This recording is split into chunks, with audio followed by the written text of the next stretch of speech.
എല്ലാവർക്കും നമസ്കാരം. ഇന്ന് നമുക്ക് വളരെ ഈസി ആയിട്ട് ചെയ്യാൻ പറ്റുന്ന നല്ല ടേസ്റ്റി ആയിട്ടുള്ളൊരു കേക്ക് പുഡിങ്ങിൻ്റെ റെസിപ്പി നോക്കാം. നമ്മൾ ഇന്ന് ചെയ്യുന്നത് ഒരു വാനില ചോക്ലേറ്റ് ഫ്ലേവറിലുള്ള ഒരു പുഡിങ്ങാണ്. അപ്പോൾ ആദ്യം തന്നെ നമുക്ക് പുഡിങ് തയ്യാറാക്കാൻ വേണ്ടിയിട്ട് ഒരു ഗ്ലാസിൻ്റെ ട്രേ ആണ് നമ്മൾ എടുത്തിരിക്കുന്നത്. ഇതിലേക്ക് നമ്മളിനി കേക്ക് ചെറിയ ചെറിയ കഷ്ണങ്ങളാക്കിയിട്ട് മുറിച്ചിട്ട് കൊടുക്കാം. നമ്മളിവിടെ 2 ഫ്ലേവറിലെ കേക്കാണ് എടുക്കുന്നത്, വാനില അതുപോലെ തന്നെ ചോക്ലേറ്റും. അപ്പോൾ ഞാൻ ഈ കേക്ക് എടുത്തിരിക്കുന്നത് നമ്മൾ 2 കേക്ക് ചെയ്തിട്ടുണ്ടായിരുന്നു. അപ്പോൾ അതിൻ്റെ സൈഡാണ് നമ്മൾ കട്ട് ചെയ്തെടുത്തതിൻ്റെ സൈഡ് ആണ് ഇതിലേക്ക് വന്നിട്ടുള്ളത്. അപ്പോൾ ഈ കേക്ക് നന്നായിട്ട് എല്ലാ ഭാഗത്തേക്കും വരുന്ന രീതിയിൽ ഒന്ന് നിരത്തി കൊടുക്കാം.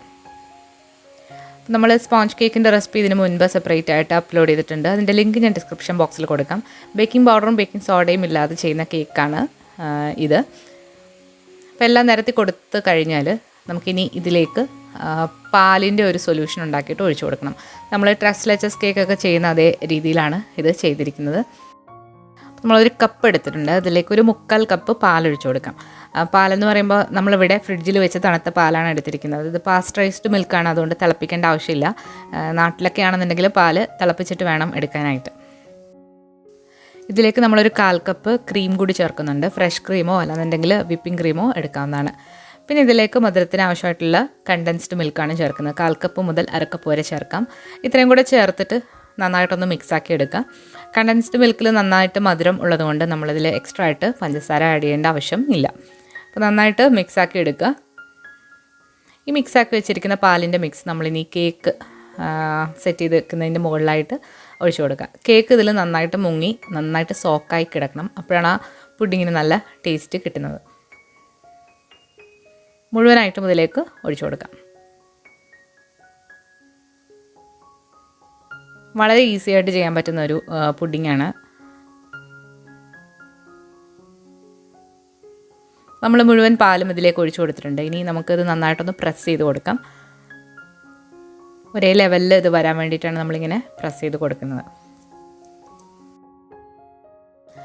ഇനി ഇതിന് മുകളിലായിട്ട് നമ്മൾ വിപ്പിംഗ് ക്രീം വെച്ചിട്ടാണ് ഡെക്കറേറ്റ് ചെയ്യുന്നത്.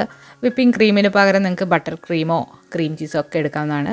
നമ്മളിവിടെ 36% ഫാറ്റുള്ള വിപ്പിംഗ് ക്രീം കുറച്ച് പഞ്ചസാരയും കൂടെ ഇട്ട് സ്റ്റിഫ് പീക്സ് ആകുന്ന വരെ ഒന്ന് ബീറ്റ് ചെയ്ത് എടുത്തിരിക്കുന്നതാണ്. അപ്പോൾ ഇവിടെ കിട്ടുന്ന വിപ്പിംഗ് ക്രീം എന്ന് പറയുന്നത് ഫ്രഷ് ആയിട്ടുള്ള വിപ്പിംഗ് ക്രീമാണ്. മറ്റ് അഡീഷൻസ് ഒന്നും ഇല്ല. അതിൽ സ്റ്റെബിലൈസറോ അതുപോലെ തന്നെ പ്രിസർവേറ്റീവോ മധുരമോ ഒന്നും ആഡ് ചെയ്യാത്ത ഫ്രഷ് ആയിട്ടുള്ള ക്രീമാണ് ഇവിടെ കിട്ടുന്നത്. അപ്പോൾ അത് വെച്ചിട്ട് നമ്മൾ നാട്ടിൽ ചെയ്യുന്ന പോലുള്ളൊരു പെർഫെക്ഷൻ നമ്മൾ കേക്കൊക്കെ ഐസ് ചെയ്യുമ്പം കാണുമ്പം കിട്ടില്ല. ആ ഒരു വൈറ്റ് കളറിന് പകരം ഒരു ലൈറ്റ് യെല്ലോ കളറൊക്കെ ആയിരിക്കും ഉള്ളത്. അപ്പോൾ അത് ഇത് കാരണമാണ്. ഇതിൽ മറ്റൊന്നും തന്നെ അവർ ചേർക്കാത്തത് കൊണ്ടാണ്. പക്ഷേ നല്ല ടേസ്റ്റാണ്. അപ്പോൾ നമ്മൾ വിപ്പിംഗ് ക്രീം മുഴുവനായിട്ട് ഇതിലേക്ക് പൈപ്പ് ചെയ്തിട്ടുണ്ട്. അതിൻ്റെ അളവ് പറയുകയാണെന്നുണ്ടെങ്കിൽ 1.5 കപ്പോളം വിപ്പിംഗ് ക്രീം ഈ ഒരു പാത്രത്തിൻ്റെ അളവിൽ വേണം. അപ്പോൾ നമ്മൾ വിപ്പിംഗ് ക്രീം ഇങ്ങനെ ലെയർ ചെയ്ത് കൊടുത്ത് ഇതൊന്ന് ഫ്രിഡ്ജിലൊന്ന് സെറ്റായതിന് ശേഷം ഇതിന് മുകളിൽ വേണമെന്നുണ്ടെങ്കിൽ നിങ്ങൾക്ക് ചോക്ലേറ്റ് ഗനാഷൊക്കെ ഉണ്ടാക്കിയിട്ട് അതും ഒഴിച്ചു കൊടുക്കാം. അപ്പോൾ നമ്മളിവിടെ ഗനാഷ് ഒഴിക്കുന്നതിന് പകരം ചോക്ലേറ്റ് കേൾസാണ് ചേർക്കുന്നത്. അതായത് ഗ്രേറ്റ് ചെയ്ത് നമ്മുടെ ചോക്ലേറ്റ് കവറുകളിൽ വാങ്ങിക്കാൻ കിട്ടും. അതിന് നല്ലൊരു ഡാർക്ക് കളറും കാണും, നന്നായിട്ടത് കേളായിട്ടിരിക്കുകയും ചെയ്യും. അപ്പോൾ അതാണ് നമ്മളിതിൻ്റെ മുകളിലായിട്ട് ഇട്ട് കൊടുക്കുന്നത്.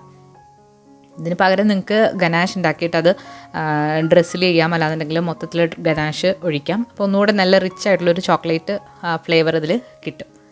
അപ്പോൾ ചോക്ലേറ്റ് ഗനാഷൊക്കെ എങ്ങനെയാണ് ഉണ്ടാക്കുന്നത് എന്നുള്ളത് നമ്മൾ അടുത്ത വീഡിയോയിൽ അപ്ലോഡ് ചെയ്യുന്നതാണ്. നമ്മളൊരു കിടിലൻ ചോക്ലേറ്റ് കേക്കും കൊണ്ടുപോയിട്ടുണ്ടായിരുന്നു. ഒത്തിരി അപ്രീസിയേഷൻ കിട്ടിയതാണ് ഈ റെസിപ്പികളെല്ലാം. അപ്പം നിങ്ങൾക്ക് ക്രിസ്മസിനൊക്കെ വളരെ ഈസി ആയിട്ട് ട്രൈ ചെയ്ത് നോക്കാൻ പറ്റുന്ന ഈസി ആയിട്ടുള്ള റെസിപ്പികളാണിത്. അപ്പോൾ എല്ലാവരും ട്രൈ ചെയ്ത് നോക്കണം. അപ്പോൾ നമ്മുടെ പുഡിങ്ങിന് മുകളിലായിട്ട് ചോക്ലേറ്റ് ഗ്രേറ്റ് ചെയ്തതും കൂടി ഇട്ട് കൊടുത്തതിന് ശേഷം ഇതൊന്ന് സെറ്റ് ചെയ്യാനായിട്ട് മാറ്റി വെക്കണം. മിനിമം ഒരു 3-4 മണിക്കൂറെങ്കിലും ഇത് ഫ്രിഡ്ജിൽ ഇരുന്ന് സെറ്റായി കഴിയുമ്പോഴാണ് ഈ പുഡിങ് കഴിക്കാനായിട്ട് നല്ല ടേസ്റ്റ് കിട്ടുന്നത്.